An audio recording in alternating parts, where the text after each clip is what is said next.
Good morning, children. Today, in this history class, we will discuss about the economic reforms of Alauddin Khilji and the price control of Alauddin Khilji. We have already discussed about his administrative system under his rule. Today we will see the economic reforms and price control. Okay, let us start. Alauddin took strong measures to control price and introduce economic reforms in his kingdom. He issued regulations to control the prices of all essential commodities of daily uses for the benefit of the public. So, he issued some rules to control the price of all important things that is used by the people in their daily life, and that is applied by him for the benefit of the people. There were he introduced uniform weights and measures were introduced throughout the country. So, he introduced uniform weights and measures throughout the country. Nowadays, what we use for measuring, we use weights, kg, kilogram, grams, like that for the weightage, and for the length, what we use meters, centimeters to measure the length. Okay, so he introduced that time to measure the things throughout the country. All the local producers were asked to keep only 100 mounds of grain with them and sell the surplus to the government. So, producers, who were the producers? The farmers. Whoever was producing crops, they were bound to keep only 100 mounds of grains with them, and rest of the grains, the surplus grain, they had to sell to the government. Large granaries were built for storing grains. So surplus grain were kept in the storehouses, that is large granaries. Okay, the grains were supplied to the people at cheaper rate. So grains were supplied to the people in cheaper rate in the time of scarcity, in the time of akal, you can say, in the time of droughts and famines.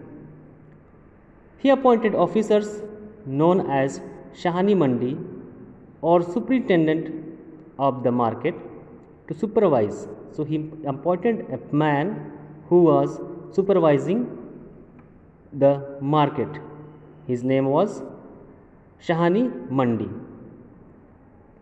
So this way, this superintendent was responsible to keep control in the market, and he was strictly following the rules of the market to control the price of all essential commodities. The system of rationing was introduced in the places of drought or famine. So in his country, the places, if there were a drought or famine, then those places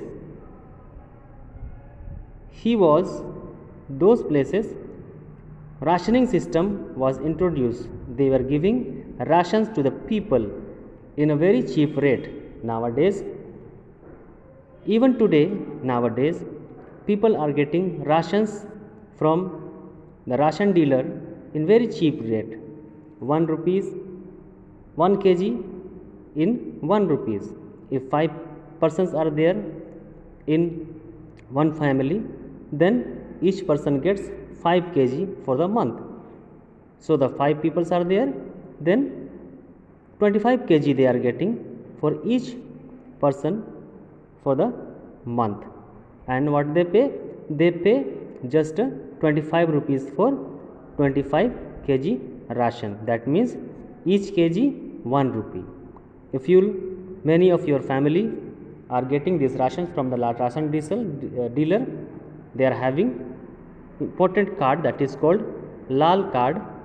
If you talk to your parents, they may show you the ration card. But this is only for the poor and needy people who cannot earn too much, or who they are not in government job or any kind of business. So they are getting this kind of ration which is introduced by Alauddin Khilji. Next, land control measures. Alauddin introduced a number of reforms with regard to land. According to the new land control measures, a land under cultivation was measured and revenue was fixed on the basis of its fertility. So some taxes, some revenue had been fixed on the basis of its fertility. If the land is not fertile, so the less amount of revenue had been given by the people. If the land is more fertile and can produce more crops, then they had to pay the higher amount of taxes to the government. Land revenue was taken in the form of cash and kind. So cash and kind. If cash means had been given by the coins or money, and kind, that means the equal amount of food crops or food grains or crops they had to pay to the government as tax.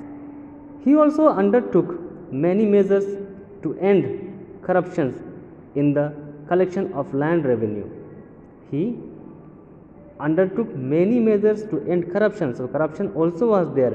It was happening during the time of collection of the land revenue.